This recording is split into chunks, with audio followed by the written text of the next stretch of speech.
ինչպես հայտնի այսօր երկրորդ օրն է եւ պետք է հարցաքննությունը տեղի ունենա, կրկնեմ, դատարկ, փուչ, շինծու, անիմաստ եւ քաղաքական դրդապատճառներով պայմանավորված այս իրավական ֆարսը։ Շնորհակալություն, Ժորժ ջան, որ ստեղ ենք։ Տեսնում եմ բազմաթիվ դեմքեր, ով շատ շուտվանից ճանաչում եմ։ Իրականում իրավիճակը պարզից պարզ է։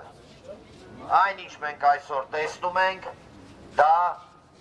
դասական առումով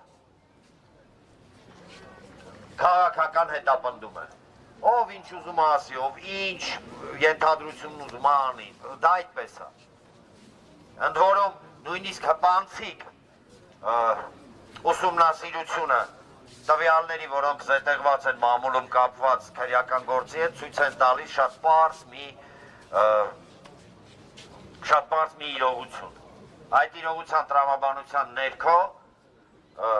ոչ թե պարոն Ծառուկյանը ոչ թե մեղադրյալ պետք է ճանաչվի, այլ պետք է ճանաչվի տուժող, որովհետև այն ինչ տեղի է ունեցել, սա նոր պատմություն չի։ Իրանում իմիջիայլոց այս գործի շրջանակներում իրավական գործընթացներ էին տեղի ունեցել եւ իրանական պատկան մարմինները դատարանը որոշել էր, որոշում էր ընդունել, որ հենց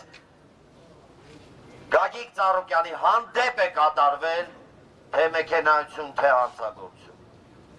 Հասկանալի է եւ հասկանում ենք, որ այս պարագայում կրկնեմ եւս մեկ անգամ ոչ մի